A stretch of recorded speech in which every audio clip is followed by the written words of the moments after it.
Good evening, I'm Chuck Todd, and welcome to the Virginia gubernatorial debate between Democrat and former Governor Terry McAuliffe and Republican Glenn Youngkin, hosted by the Northern Virginia Chamber of Commerce, the Schar School of Policy and Government at George Mason University, and NBC4 Telemundo 44. This debate is airing on NBC stations across the Commonwealth, nationally on C-SPAN, and streaming on NBCWashington.com, so welcome to all of you. It's also being aired on radio by our news partner, WTOP. Around here, that we know means a lot. We are pleased to be back in person for this debate tonight at the Northern Virginia Community College here in Alexandria. Our audience has followed vaccination and masking protocols to make sure that we can be together safely for this exchange of ideas. So let's begin by quickly covering the rules for today's event. The debate will last 1 hour, and will begin with 90-second opening statements from each candidate. Then our panelists and myself will pose questions directly to the candidates. These questions are determined by NBC News and the panelists, period. They have not been reviewed by the candidates or the Northern Virginia Chamber. Each candidate will have 1 minute to respond, and the candidate answering first will get an additional 30-second rebuttal. And as moderator, I will reserve the right to follow up as needed. And finally, we will conclude the debate with 1 minute closing statements from each candidate. There is a timekeeper who will notify candidates of their remaining time and when time has expired. In the interest of trying to cover as much ground as possible, we ask the candidates to adhere to these time limits. Thank you, gentlemen. So now, let's welcome our panelists. Julie Carey is News 4's Northern Virginia Bureau Chief, and she's been covering Virginia politics for NBC4 for more than 25 years. Alberto Pimienta is our anchor for Telemundo 44 and covers the Latino community here in Virginia. And now the candidates. Republican Glenn Youngkin and Democrat Terry McAuliffe. You guys can clap if you'd like for this one. Thank you. Thank you. Get that out of the way. We know you're enjoying both.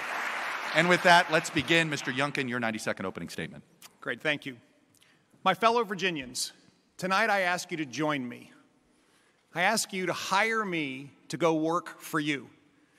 I'm a husband, I'm a father, I'm a man of faith, I'm a job creator, and I'm a homegrown Virginian. Over the last 8 years, Virginia has seen itself fall behind, seriously behind. Schools failing, murder rate rising, cost of living skyrocketing, and our economy and job machine stalling. But we can fix this. On day one, I will cut taxes. I'll eliminate the grocery tax, saving Virginians all in $1,500 in year one. We will reestablish excellence in schools, investing in teachers and facilities and charter schools. We'll fully fund police. We'll reinvigorate the job machine, creating 400,000 jobs. Now, my opponent tonight will say untruths about me, my plan, his record, and his extreme views. That's what 40-year politicians do. In our last debate, he lied to you, the voters, once about every other minute, trying to hide his views on getting rid of right to work, on defunding police, on selling out to the teachers' unions. His so-called plans will cost Virginians $16 billion, $5,400 each in a tax increase. It's recycled failed policies. My fellow Virginians, tonight I'll share my vision for lower taxes, for the best jobs, for the best schools, for the safest communities. Thank you, Mr. Youngkin. And I ask you for your vote tonight. Mr. McAuliffe, your 90 seconds. Thank you. I am so excited to be with everybody tonight. I was honored to be your 72nd governor. And if you remember when I took office, I inherited an economy that was in chaos. I got to work. I got out of bed every single day fighting for you. I worked in a bipartisan manner, and guess what? We created 120,000 new jobs. Personal income went up 14%. But now we have COVID, so we've got new challenges. So I've got 20 very serious plans of how I will lead us out of this COVID pandemic. I talk about raising the minimum wage, paid sick days. Talk about health care, bringing those costs down, and making sure we drop the costs on prescription drugs. I did a $1 billion investment in education last time I was governor. I'm going to do $2 billion now to make sure our children are getting the skills they need in order to be successful. But none of this works if we don't defeat COVID. And I'm running against a candidate who actually has been spreading anti-vax rhetoric throughout the Commonwealth of Virginia. We cannot move this economy forward and keep our schools open if we're not getting our folks vaccinated. He doesn't believe nurses and doctors and teachers should be vaccinated. I do. He goes on right-wing radio and says, quote, "You don't want it? Don't take it." He was also recently quoted saying, you know, there's many good reasons why you don't need to get vaccinated. He told college students, if you don't want to get it, just fill out an exemption for whatever the reason. And he just said that nurses working in cancer facilities on individuals who are getting chemotherapy don't need to be vaccinated. I will defeat COVID as your governor. It'll be my top priority, and we will build a strong economy. Thank you, gentlemen. Thank you. Look, we're going to begin with the COVID pandemic. Obviously, it's infected 840,000 in Virginia. It's killed more than 12,000 in this state. This is the clear difference right now between the two of you is on the issue of vaccine mandates, as has just been brought up. Mr. Youngkin opposing them, Mr. McAuliffe supporting them for all workers who live in this state. So, Mr. Youngkin, you get the first question. You personally favor being vaccinated but believe it should be a choice. But why should state teachers, healthcare workers, and other essential employees be allowed to do their jobs unvaccinated? Well, just to reiterate, I actually believe that everyone should get the vaccine, despite the fact it's the most egregious untruth that my opponent continues to say about me.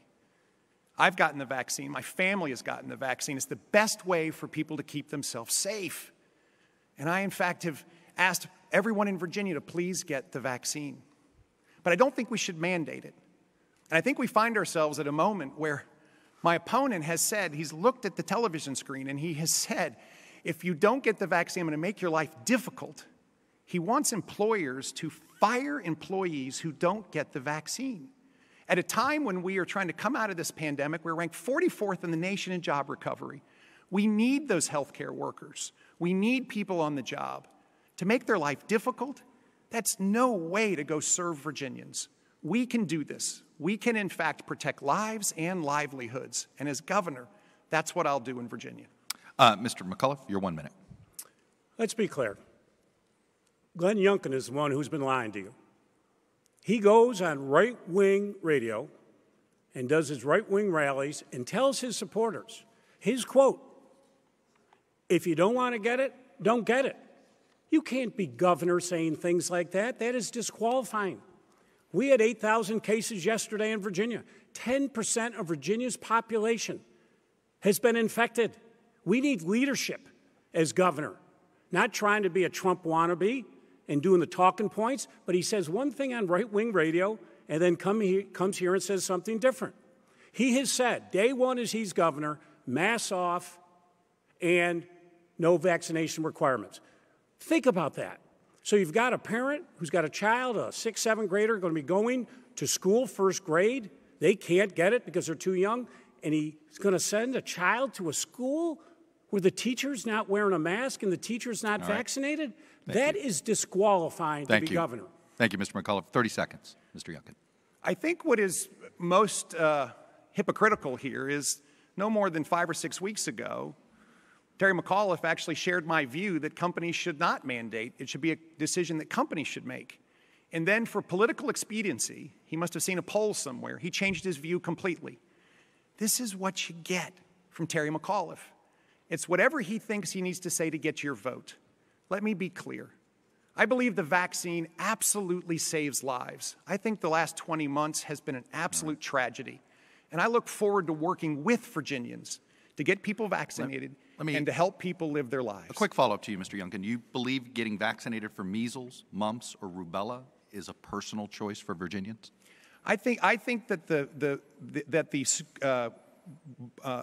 data associated with those vaccines is something that we should absolutely understand the difference between this vaccine. And we have a moment here. We have a moment here to help people understand the real information in this vaccine. So you would keep those vaccines mandatory? So that we could, those vaccines mandatory, but not COVID? Those vaccines can be mandatory. I do believe the COVID vaccine is one that everyone should get, but we shouldn't mandate it. All right, I want to move to the next question here. Mr. McAuliffe, this one goes to you first. Your opponent's ads say you're too dangerous for Virginia, pointing to the fact that during your first term as governor, murders per year climbed 40% and rapes rose by nearly 30%. What responsibility do you bear for this increase in crime, and what would you do to reduce the rise we're seeing right now today? First of all, as governor, your job is to keep your communities safe. As governor, I invested in our state police, our law enforcement, and our sheriffs. I got 1,000 sheriffs off of food stamps when I was governor. And guess what? Virginia had the lowest crime rate of any major state in the United States of America. I'm proud I'm the first governor to ever become an honorary sheriff from the Sheriff's Association. But if you want to talk about keeping people safe, we got to keep guns off the street. And Glenn and I differ. He has said publicly that there is not one single gun protection bill that he supports. And then he said, let me be clear, none. We've passed background checks, and I support it. After the tragedies of Virginia Beach and Virginia Tech, we need to get guns off the streets. Today in Virginia, if a spouse goes on social media and says, I am going to kill my spouse, we can go in and take that gun away. Glenn Youngkin will roll back all common sense gun protections. So he'll not have background checks, and guess what? Criminals will get guns, they'll kill civilians, and they'll kill law enforcement. Thank you. He is too dangerous to be governor of the Commonwealth. Thank you. Mr. Youngkin.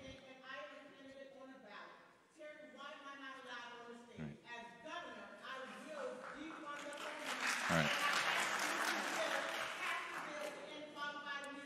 All right. Thank you. Thank you. Let's give this a minute.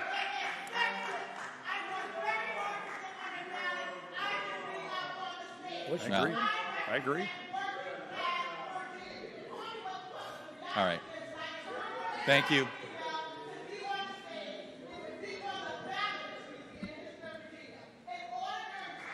All right. All right. All right. Security.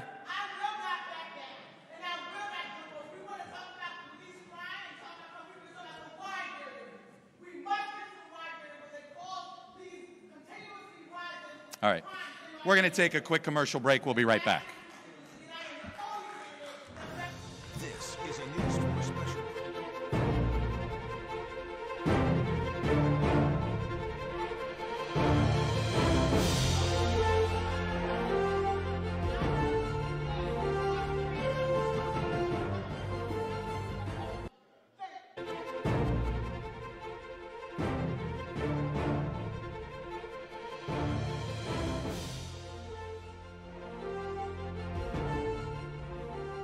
Well, we are back live here in Alexandria with the two candidates for governor of Virginia that are on this stage. We're going to pick up where we left off, and we're not going to take any other breaks. So we're going to plow right through and get to as many questions as we can. Mr. Youngkin, you have 1 minute. We've been on the issue of crime. You had heard from Mr. McAuliffe. Now it's your 1 minute, and there'll be a 30-second rebuttal. Thank you. Great. So over the course of the last 20 years, we've watched our murder rate hit an all-time high. Mr. McAuliffe doesn't seem to care because the murder rate went up 43% when he was governor, and the rape rate went up every year. Law enforcement has universally supported me. 50 sheriffs have supported me. 4 sheriffs have joined the Republican Party. The Fraternal Order of Police endorsed me yesterday. The Police Benevolent Association has endorsed me. Law enforcement community wholeheartedly trusts that I will do the right thing. We'll invest in law enforcement. We'll protect qualified immunity. We'll invest in a broken mental health system. We'll make our communities safe again. What Mr. McAuliffe actually endorses is, in fact, a parole board that sacrifices the rights of victims in turn to protect criminals. I all believe in second chances, but we have to protect Virginians. And on day one, we're also going to replace the entire parole board. Mr. McAuliffe, 30 seconds. Thank you. As I mentioned earlier, let the facts determine here. We had the lowest crime rate of any major state in America when I was governor. Not the second lowest, not the third lowest, not the fourth lowest, the absolute lowest. That took a lot of work, and I leaned in. And I'm very proud as governor. I worked in a bipartisan way to get the toughest domestic violence law in the United States of America. The Washington Post has endorsed me glowingly. And the Washington Post said that Glenn Youngkin's economic plan will defund the police here in the Commonwealth of Virginia. Go read the editorial. Mr. McAuliffe, a quick follow-up for you. You said, your campaign previously said you favored ending protecting police officers from civil lawsuits, so-called qualified immunity. Yeah. But then you said you wouldn't end it. Explain why you changed your mind. First of all, it's called qualified immunity for a reason. I have always said if any law officer is out acting in good faith, doing their job, they will have the full protection of the Commonwealth of Virginia. But if there is a law enforcement officer who breaks the law, they get zero protection. That's why we call it qualified immunity. So I have always been 100% for protecting any law enforcement officer every day who's out there, and I'm very proud of the men and women. I have the Fairfax Sheriff, Stacy Kincaid, who's here, who's a big supporter of mine. I thank her for being here. But if you break the law, Chuck, you're not going to get qualified immunity. We will not protect it. So you don't want to change. You're not changing the law on qualified immunity. No. Okay. Now, you should know that the General Assembly, as you know, has a task force going. They are looking at all this, and I'll see what comes to my desk. Julie Carey has the next question. Mr. Youngkin, in the first debate on the subject of abortion restriction, you said, quote, "I do believe a pain threshold bill would be appropriate," unquote. Now, in Congress, a pain threshold bill would make performing abortions after 20 weeks of gestation a crime. That's in a woman's second trimester of her pregnancy. If you become governor, would you work to outlaw abortions beginning in the second trimester? Yeah, so thank you very much for that question. And let me start, because my opponent has mischaracterized my position here repeatedly. First, I am pro-life. I do believe in exceptions in the case where there's rape or incest or the mother's life is in jeopardy. I also believe that a pain threshold bill is one like the one in Congress that we could and should support. My opponent, on the other hand, is the most extreme abortion candidate in the country. What I know I will do is block legislation like he said he would sign, where a child is kept comfortable after the child is born when a decision is made whether that child lives or dies. He called that legislation common sense legislation and said he would sign it. The vast, vast majority of Virginians disagree with Terry McAuliffe on his abortion stance. He actually has said he's going to promote Virginia businesses for companies to come to Virginia because it's the easiest place to get an abortion. I think that's shameful. Mr. McAuliffe, your 1 minute. I'd like to see a release of tape with someone actually saying that. There's not a thing that Glenn Youngkin just said is true. And what he's done is he got caught on tape secretly saying that when he is governor, he will go on the offense to ban abortions and defund Planned Parenthood. And he says, "I won't go squishy on you." That's what he said. But I want every woman in Virginia to listen to me closely. I was a brick wall to protect women's rights when I was governor. They tried to shut the 16 women's clinics down, and had I not got elected in 2013, there would not be a women's clinic open today. I support the laws that are on the books today, which 80% of Virginians support and a majority of Republicans support. That's what I support as governor. Glenn Youngkin is in the extreme. And I can tell you this. Businesses are not going to come to a state where they're putting walls up around their state. He's against gay marriage. He's against abortion, and that's his religious right. And I respect his right for his opinion. But I can tell you this, he cannot. The businesses that I brought to Virginia, Amazon, Google, Facebook, Microsoft, they are not coming to a state that discriminates against women. Thank you. They're not. Mr. McAuliffe, 30 seconds, Mr. Youngkin. Yeah, thank you. Again, Terry, I just can't understand how you can just so comfortably lie to everybody. And let's just be clear. That's what you've been doing all night, buddy. You stood up in front of a group of people and said that you would bring companies here because it was easier to get an abortion. You want to be the abortion governor. Let's be clear. Companies are not making these choices. Ford Motor Company decided to put 4 plants, $7 billion, 2 in Kentucky, 1 in Tennessee, and 1 in Georgia. They skipped Virginia. This is the legacy you've left Virginia. A dying economy, jobs that aren't for anyone, and you absolutely misunderstand what it takes to get companies to come so that Virginians can have the kind of future they deserve. Very quickly, I got 2 follows for each of you on this issue. Mr. Youngkin, first to you. Do you support a right to an abortion being included in Virginia's Constitution? No, I do not. Okay. And Mr. McAuliffe, you believe a woman should make her own decision on reproductive rights. But in the last debate, you said you support that right only through a second trimester. So just to nail this down, what restrictions do you support when it comes to access to abortion? I support the laws today that, Chuck, we have on the books here in the Commonwealth of Virginia, which, as I say, 80% of Virginians do. I would like to see Roe v. Wade enshrined in our Constitution because I'm scared of Donald Trump and the people like Glenn Youngkin.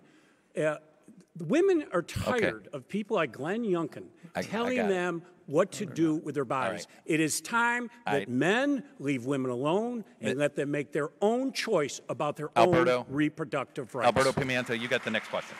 Mr. McAuliffe, current Virginia Governor Ralph Northam recently touted a record $2.6 billion budget surplus. A portion of that money is dedicated to the General Reserve Fund, better known as Rainy Day Fund. Correct. You know that, right? Your opponent calls that surplus clear evidence of overtaxation, and he's proposed returning $1.5 billion to taxpayers.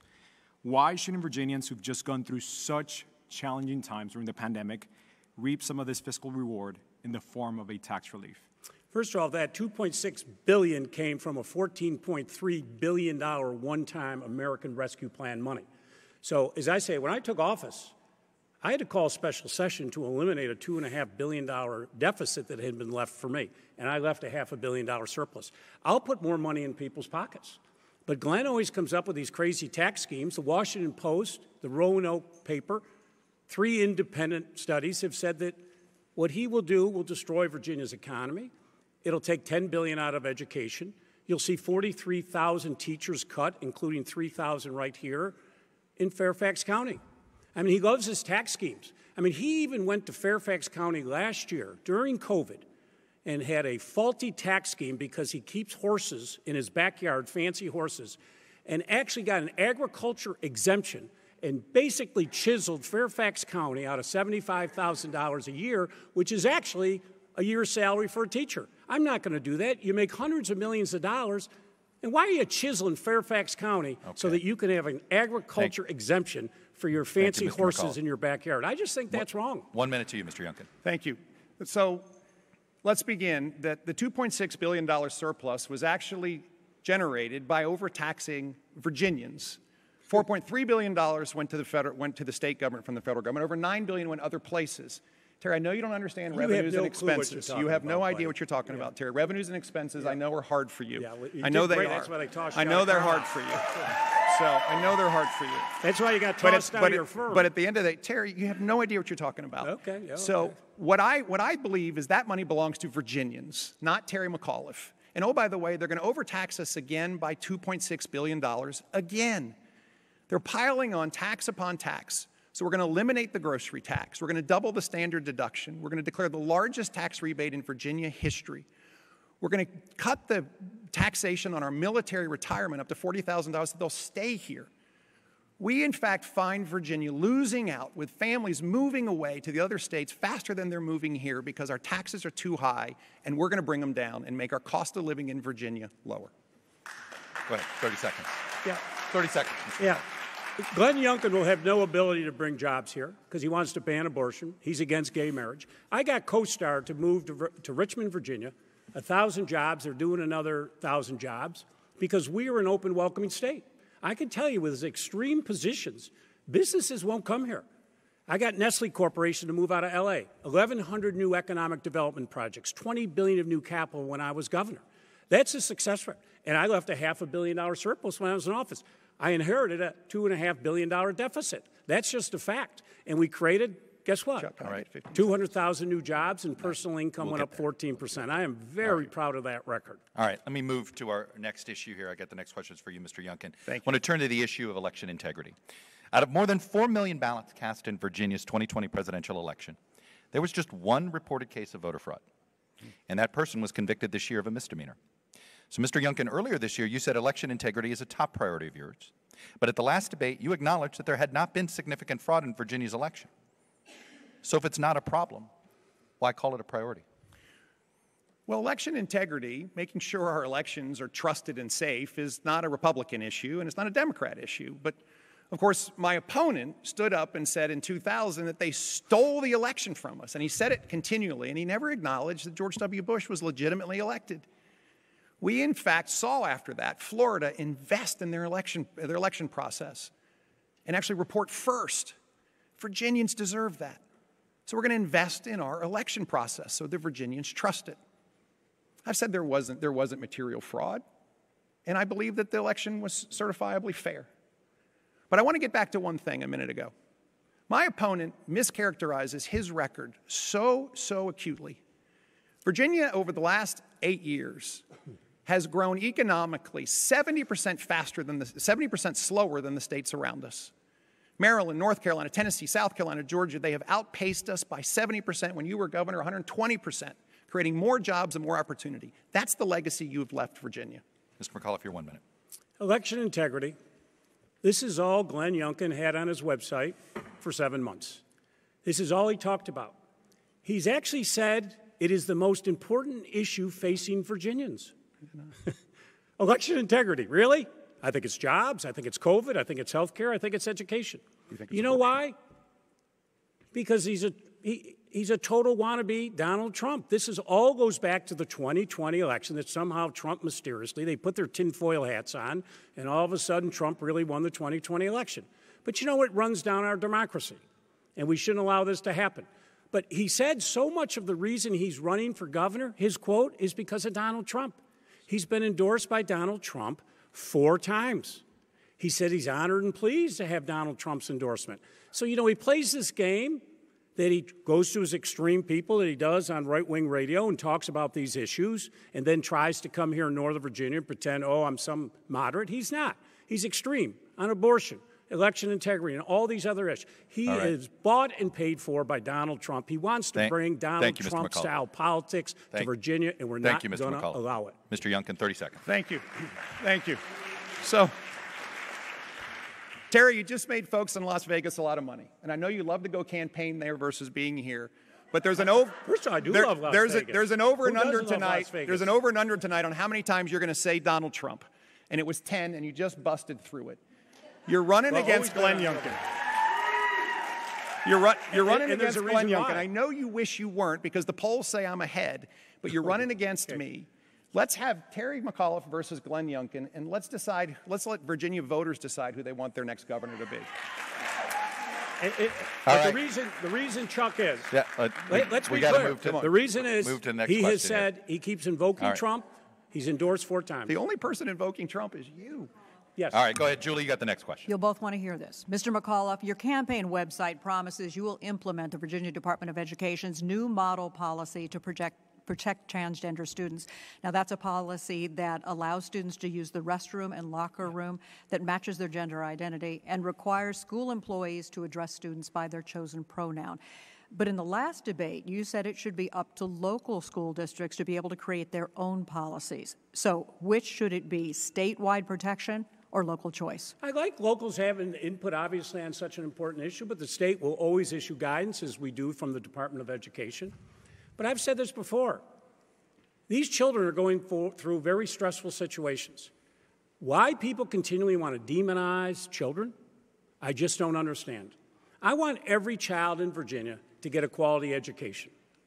I put a record $1 billion in education the last time I was governor.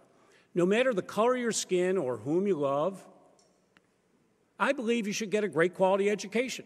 And that's why I've called for a $2 billion a year investment. We got to raise teacher pay above the national average. I want every single student to get access to broadband. I want to make sure that those at-risk 3- and 4-year-olds, about 41,000, actually get a pre-K education. I've got a real education plan. Washington Post and other papers have ridiculed Glenn Youngkin's economic plan. And they have said, just read it, that it will cost education $10 billion. You here in Fairfax County will lose 3,000 teachers. I want more teachers, not fewer. Mr. Youngkin, 1 minute. Thank you. Let me begin. The economic plan that Terry keeps referring to has nothing to do with my economic plan.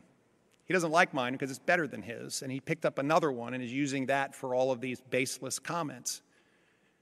Now, with regard to our kids in schools, we are called to love everyone, to love everyone. And I agree with your conclusion, Terry, that we should let local school districts actually make these decisions. But we must ask them to include concepts of safety and privacy and respect in the discussion, and we must demand that they include parents in this dialogue. What we've seen over the course of the last 20 months is our school systems refusing to engage with parents. In fact, in Fairfax County this past week, we watched parents so upset because there was such sexually explicit material in the library they had never seen. It was shocking. And in fact, you vetoed the bill that would have informed parents that they were there. You believe school systems should tell children what to do. I believe parents should be in charge of their kids' education. Mr. McAuliffe, 30 seconds. So first of all, this shows how clueless Glenn Youngkin is. He doesn't understand what the laws were because he's never been involved here in helping Virginia. But it was not. The parents had to write to veto books, Glenn, not to be knowledgeable about it, also take them off the shelves. And I'm not going to let parents come into schools and actually take books out and make their own decision. You vetoed it. So, yeah, Our I parents, you stopped vetoed the it. bill that I don't think parents should be telling schools what they should teach. I get teach, really just books on the tired shelf. of everybody running down teachers. I love our teachers. And what they have done hire through more. COVID, these are real heroes that deserve our respect. All right. And you keep running Thank them you. down. Thank you, Mr. McAuliffe. Alberto, you have the next question, sir. Mr. Youngkin, Virginia has extended protections to ensure that Virginia renters are not evicted until June 2022 due to the pandemic. What is your position on evictions?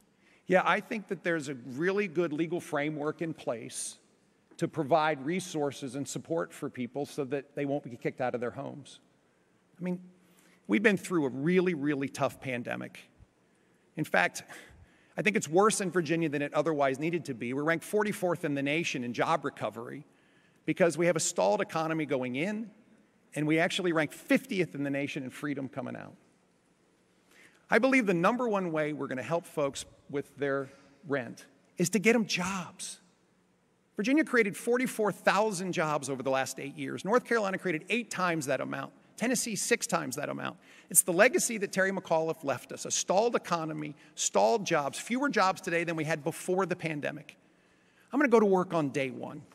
We're going to not shut down our economy, no lockdowns.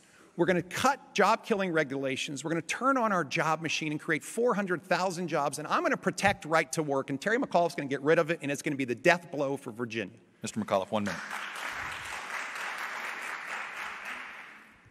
First of all, if you read my plan, I have a whole housing plan. We need to put more money in the Virginia Housing Trust Fund. We got to work with the federal government, get more waivers here for us so that we can keep people in their homes. That will be a top priority. Working in public-private, I just met with the leadership of Amazon the other day, just put hundreds of millions of dollars into affordable housing. So we need to do, especially up here in Northern Virginia, we need a lot more affordable housing. I have a whole plan of how we'll do it. Glenn keeps running down our economy. Well, I was working creating jobs. Let me tell you about Glenn's experience here. He took 300 jobs out of Virginia when he was the CEO. He closed the Arlington office, moved them to another state. When he was the chief operating officer, he was running a company called Small Smiles, which actually was cited a huge fine from the Inspector General because what they were doing was unnecessary medical procedures on children. 100 cases in Manassas. Babies were forced to have root canals, many of them without proper anesthesia. And why? He did it for profit. I was here working here in Virginia to create good-paying jobs. Right. Well, he was making billions of dollars for the Carlyle Group and hurting seniors with manor care and hurting children here with his small-style dental clinic. We're not going to have that here. 30 seconds, Mr. Youngkin. Creating jobs is a lot more than flying around all kinds of places and holding press releases. I mean, Terry McAuliffe used $1.4 million of taxpayer money to pay to a Chinese website that turned out to be a sham. And all you did was have a press conference and fly to China to celebrate it. You lost $1.4 million of taxpayer money and no jobs showed up. I am proud of Carlyle. One of the things I'm proud about Carlyle mostly is that when things didn't quite go right, when things were not where we planned, we worked hard to put them right. Okay. We had tens of thousands of employees that worked for companies, and we wanted to serve them. I got a quick. And that's what we did. I got a quick 30 seconds. I want to give each of you on this one question. You both live in wealthy neighborhoods. You both live in a wealthy neighborhood. How do you convince wealthy homeowners that affordable housing should be built in their neighborhood too, and they don't fight it because they're worried about property values? 30 seconds to you, Mr. McAuliffe. 30 seconds to you then. Listen, I think everybody here in Northern Virginia understands the desperate need. People who work here shouldn't have to drive 2 hours to be able to work every single day. So what you do is you work with the cities and the counties. And if you read my plan, I have a whole program together on regulations and zoning to make it easier for people to build affordable housing. And we'll invest money at the state level through the Virginia Housing Trust Authority so that we will invest with them, incentivize developers to build low-income housing. It is one of the biggest issues that we face here, and the reason is so many jobs. I recruited 1,100 companies to come to the Commonwealth of Virginia. Mr. I wrote the bid for Amazon. Do you think your neighbors would support seeing duplexes built in their neighborhood? I think every part of Northern Virginia has got different zoning requirements. And that is up to the local authorities. I think the biggest challenge we have in affordable housing is the mound of regulations that have been piled on top of businesses for the last 8 years that all of a sudden have every house built in Virginia required 20 to 25% of the housing cost to actually get through permitting and regulations. We actually make it easier to permit, and we can bring down the cost of housing. We need more supply. Okay. The bottom line is, Thank you. The bottom line is that when this economy starts really growing, when I'm governor, as opposed to the stalled growth when Terry McAuliffe was governor, we're going to have a bigger problem, and we're going to have to go to work to create affordable housing for Virginians. Alberto, you've got the next question, I believe. The removal of Confederate General Robert E. Lee statue reminds us. What are you saying? The removal of Confederate General Robert E. Lee statue reminds us how deeply race is woven into Virginia's history, and that Virginia has sometimes been on the wrong side of that history, whether it's slavery, the Civil War, the state's former interracial marriage ban, or segregated schools. How should Virginia school children be taught about these issues? Yeah, and I was happy those statues came down. They were symbols of hate and divisiveness. And I also leaned in when I was governor. I banned the Confederate flag from the Virginia license plates. I think it's important that we send a message that our state is open and welcoming. But we need to teach our children the full history of who we are as a Commonwealth and who we are as a country. I think it's very important. But those statues needed to come down. As you all know, I was a leader on voting rights. I enfranchised more voters than any governor in the history of the United States of America. That was the right thing to do. I was all about lifting people up, giving people second opportunities. And you know what? That's why I want to lean in and help folks next time. I want to see that we raise the minimum wage. I think it's disgraceful that some home health care worker goes in 10 houses a day, cleaning bedpans all day, and she makes $7.25 and she has no benefits. It's time to pay people $15 an hour here in the Commonwealth of Virginia. Treat people with dignity and respect. Mr. Youngkin, 1 minute. Thank you. What's interesting is how quickly Terry McAuliffe moved off of his statement when he was governor that the Robert E. Lee statue and the Stonewall Jackson statue should be left alone. Teaching our children about racism in our school is a real challenge. I think we recognize that Virginia and America has chapters that are abhorrent. We also have great chapters. We need to teach our children real history. We need to teach our children to come together and have dreams that they can aspire and go get. We don't need to teach our children to view everything through a lens of race and then pit them against one another so that their dreams are in fact stolen from them. On day one, we're going to get education moving. We're going to reestablish expectations of excellence. My opponent watered down standards in schools to the point where our children are falling so far behind in the Commonwealth of Virginia. 62% of Virginia kids cannot pass an 8th grade math equivalency test because of the legacy that Terry McAuliffe left us. We're going to go to work and fix that on day one. Mr. McAuliffe, Once 30 again, seconds. Glenn knows nothing about Virginia. I remind him of the bill that we passed on education reform.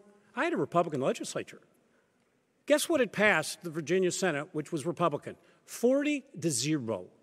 It got 85 votes out of 100 in the House of Delegates. You're attacking your own Republican Party, Glenn. It's just, you know, you get your Trump talking points. You understand the law of Virginia and how these things all work. And it's just not right. So I will invest in education. I will build up education. And that's what we need to do. And I'm excited about it. But his plan will cut 43,000 teachers. Don't take my word for it. Read the Washington Post. Read the three independent that have come out. Thank you, Mr. McAuliffe. Julie, next question. Do I get 30 seconds? No, Nope. that was Next my is- start. okay, Sorry, this is buddy. 30. You'll get it again. You got to learn All how right. to count. Next question, Julie. Mr. Youngkin, Yes, ma'am. as you know, thousands of Afghan evacuees are now here in Virginia at Fort Lee, Fort Pickett, and Marine Base Quantico after being evacuated from Afghanistan shortly after the Taliban took control of that nation. Do you support Virginia helping these evacuees resettle here and stay in the Commonwealth? And how should the state do that, if so? Yes, let's just start with what we saw happen in Afghanistan. We saw an abject failure of leadership from Joe Biden. He abandoned our military, he abandoned American citizens, he abandoned our allies, and he abandoned Afghans who had gone shoulder to shoulder with us, trying to make a way forward. I think that we, in fact, have to recognize what failure of leadership looks like and the fact that Terry McAuliffe ascribes to all of this. We've watched failure in our border down in Texas. It's absolute chaos. open borders. Can we recognize that we're a nation of laws, and we need to make sure that we're processing everyone who comes in? Have they had a COVID vaccine? Terry, you want everybody else to get one? Have the Afghan refugees got one? Yeah, I do. I do want to get one. I think we should, in fact, make sure that those that stood shoulder to shoulder with us are welcomed, that they're processed appropriately, and that they can have a home in Virginia. Go ahead, Mr. McAuliffe, 1 minute. Sure, absolutely. These people help the United States of America, and we owe them a responsibility. So I've always been for it, what we need to do. And let me tell you, we have a lot of brave men and women who have fought for this country. I have a son, Marine captain, who served over in that region, fighting ISIS. And my heart goes out to every single parent who has lost a loved one in the service of our country. There wasn't a day that Dorothy and I didn't worry when our son was over there fighting. So I will always stand with our military and those that assist our military. That's why I was proud as governor. We were the first state in America to functionally end veteran homelessness. We were the first state in America to add all these college courses to make sure we could get our veterans jobs as soon as they came out of active duty. First state in America to have our cyber vets. And when I was governor, 26,000 more vets were hired through our V3 program. I love our military, and I'm proud of our military here in the Commonwealth of Virginia. Mr. Youngkin, 30 seconds. You get the extra 30. Today we see more of our veterans moving away from Virginia than moving to Virginia. This year, it's estimated that 25,000 of our heroes will complete their last posting in Virginia and move away. And they're going to Tennessee and North Carolina and South Carolina and Georgia, Florida, Texas, and Arizona because Virginia is not the right place for them because they can't find a job. We tax their retirement benefits. We've made it hard for them to transition from military service to civilian life. I'm going to go fix all of that when I'm governor. We're going to turn Virginia into the most military-friendly state in America. All right. Thank you. Mr. McAuliffe, you get the next question here. When you first ran for governor in 2013, you opposed changing the state's right-to-work law. During your most recent primary race this year, you reversed course, and you now support it. Why'd you change your mind? So first of all, right-to-work's not going to change here in Virginia. They finally got a bill up in the House of Delegates last year, and it was defeated 85-12. Can't even get a hearing in the Senate. So I'm going to focus my energies on things that we can do. I want to raise the minimum wage. I want paid sick leave. I want family medical leave. As governor, I always focused on things that we can get done. And that's what I'll do as your governor. And that's why I built, contrary to what you're hearing from Glenn, a robust economy. I inherited an economy from a Republican governor that had a gigantic deficit. And I left a huge surplus when I left office. And that's the reason why so many Republicans have endorsed me. Over 24 prominent Republicans. Tonight, I have the leading conservative in America here, Bill Kristol, who has endorsed my campaign for governor. I have Delegate Dave Ramadan, one of the most conservative members of the House of Delegates. He's endorsed my campaign. Former senators, former delegates. Why? They know I'll work in a bipartisan way to move Virginia forward. That's why I'm back running for governor, to take Virginia to that next level. I want to see us lead America out of this COVID crisis. Mr. Youngkin, 1 minute. Thank you. So let's be clear. The leadership in our Democrat Party today is trying to get rid of right to work. Luke Torian, who is the chair of the Appropriations Committee, said it was a top 5 issue to get rid of. The Senate Majority Leader introduced the bill last time to get rid of right to work. This bill is going to come to his desk, and Terry McAuliffe will sign it. He said that, and the minute he said he would sign it, every union in America endorsed him. He's collected tens of millions of dollars from them. It will be the death blow for Virginia business climate. This is why every business organization in Virginia that has offered an endorsement so far has given it to me. Not to you, Terry, but to me. They don't trust you. This is about standing up for what's right for Virginia workers, not forcing them to join a union because you can get donations from them. We, in fact, have to recognize that Virginia's economy must grow, not be stalled. And we can go to work together to build an economy that will lift up all Virginians. And that's what I'm going to do as your governor. 30 seconds. First of all, I have tremendous business support. In fact, I think the Schar School, who we're at, Dwight Scharre, National Finance Chair of the Republican National Committee, George Bush's finance chair, one of our biggest business leaders, founded NVR Homes. Who's he supporting? He's supporting me. I talked to him today. And why do so? You may talk to him, great. What good's that do you? He's already endorsed me. He's already on my public list. Yeah, a lot of unions support me. You know why? I am for raising the minimum wage. He is against raising the minimum wage. He's against paid sick days. He's against family medical leave. You vote for Terry McAuliffe, you are going to get those done, and we are going to lift up workers here in Virginia and make them the best workforce in the United States of America. Follow to you. If Mr. McAuliffe, if the Amazon workers in Northern Virginia want to unionize, are you going to be there helping them? No, listen, businesses make their own decision, and employees make their own decisions, whatever they want to do. I'm the governor for everybody here in the Commonwealth of Virginia. You wouldn't support employees trying to unionize in Northern Virginia? I'd let everybody make their own decision. They got to do their own organizing. Of course, I'm governor. I'm the governor of everybody. All right. I love everybody. I'm a lover. Let me. Virginia is for lovers. Let me move to a climate change question. This is 1 minute. We're getting a little low on time, so 1 minute to each of you on this. Mr. Youngkin, Virginians underpay for flood insurance, but overpaying also could reduce home prices. Dealing with climate change, the state, country, entire world are dealing with this. Yeah. Who should be paying more when it comes to these issues of flood insurance? Should it be the government? Should it be wealthier taxpayers? Is it someone else? How do we pay for this adaptation and mitigation? Well, 1 minute to you first. First thing we need to recognize is that we do have a challenge. We have a challenge. I'm from Hampton Roads. And the challenges that Hampton Roads are facing right now with rising sea levels and stormwater drain issues are serious. And so we have to go to work now in order to address those. We have to go to work in order to make sure that there's funding available so that they can prepare for rising seas. The challenge that we've got, however, is that the plan that's been put forth with the Virginia Clean Economy Act is unworkable. I've spoken to the heads of the utilities. They don't even know how to do it, dismantling all of our clean-burning natural gas. We're going to turn Virginia into California and get ready. Brownouts and blackouts are coming, and the reason why Ford doesn't want to come here is one of them is they don't trust our power supply. We, in fact, need to have a different plan. We need to embrace all aspects of power generation: wind, solar, nuclear, and our clean-burning natural gas. My opponent wants to accelerate this transition by 10 years, and it will absolutely destabilize Virginia, and it will cost Virginia taxpayers even more than the $800 is expected now. Mr. McAuliffe, 1 minute to you.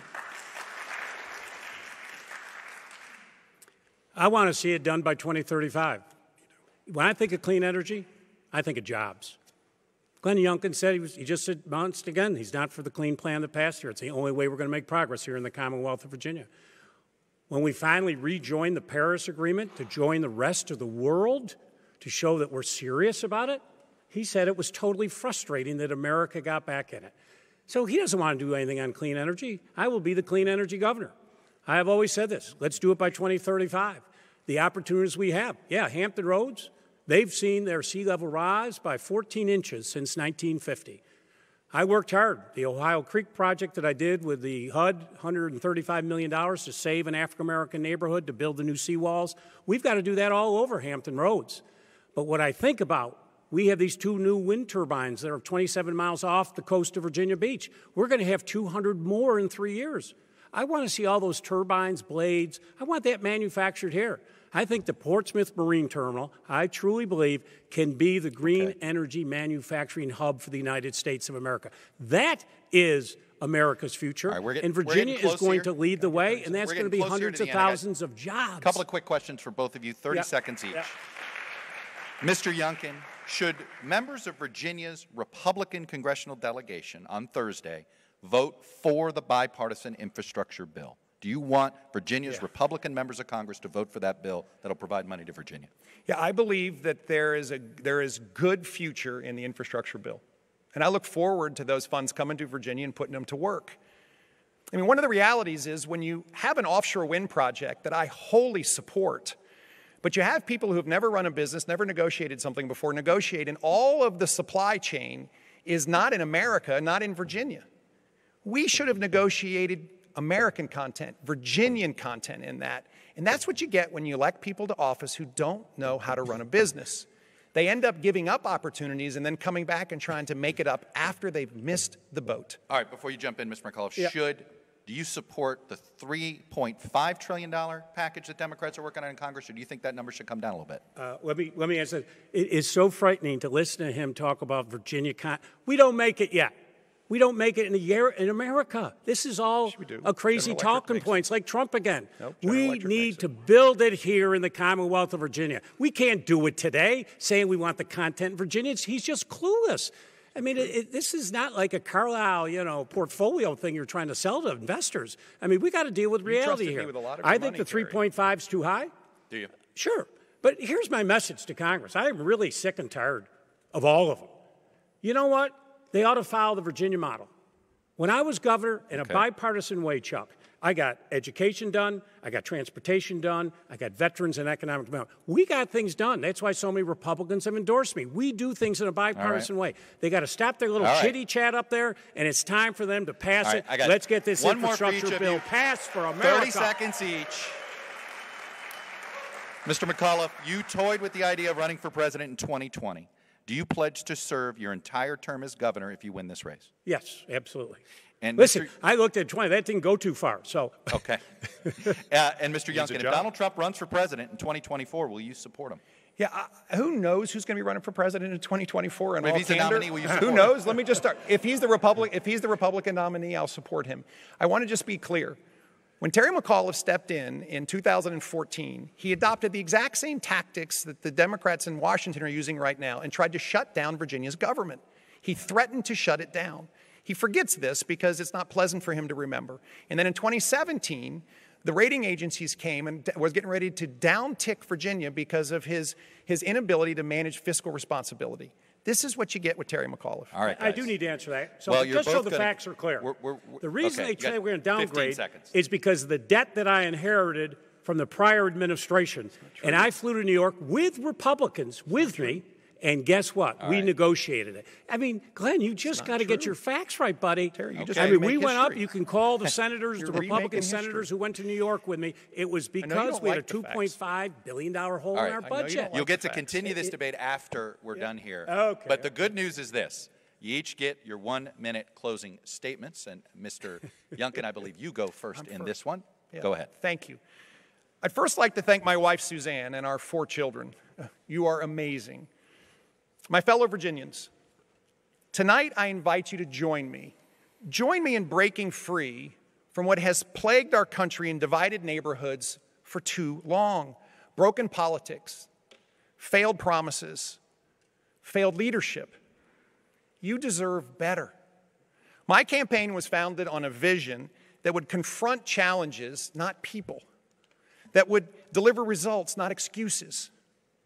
It's time to summon the spirit of Washington, of Jefferson, of Madison, and yes, Mason, by coming together to build a Virginia that we can all be proud of, a Virginia that leads.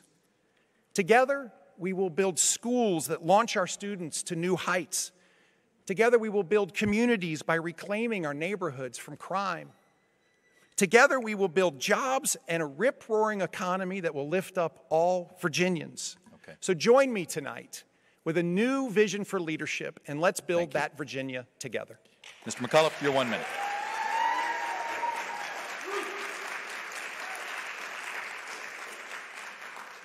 Let me thank all of you. I am so excited to be with you tonight. But you just heard Glenn Youngkin introduce himself to Northern Virginia voters, and it was all an act. He wants to ban abortions. Let's be clear. He's against gay marriage. Let's be clear. He says the single most important issue facing Virginia today is election integrity. I don't think that's the case. I will work in a bipartisan way as I did before. That is why in 2017, Governing Magazine made me the Public Official of the Year for the United States of America. I was proud of that. He said so much of the reason that he's running for governor, his quote, is because of Donald Trump. Well, I want every Virginia watching tonight. I'm running for governor for you. And if you elect me as your governor, I promise you this. I will raise the minimum wage to $15. I'll get paid sick days, family medical leave. I will put money into our education system so our children will learn the skills they need. and I'm going to make sure that all 700,000 Virginians get quality health care. I am excited. All right. Working together, this state's going to take off like a booster rocket. Thank you, guys. Let's go. Well, thank you, Make sure you candidates. vote for me. Thank you to the Northern Virginia Chamber, the Schar School, NBC4, Telemundo 44 for hosting this debate. Thank you. Terry McAuliffe and Glenn Youngkin for your participation. This is what democracy can look like in a positive way. Thanks to our great panel of Julie and Alberto, and to the Northern Virginia Community College Alexandria campus. Thank you for the use of this theater. Stay with News 4, NBCWashington.com for continuing coverage of this election. And by the way, don't forget to vote. Thank you very much. Thank you.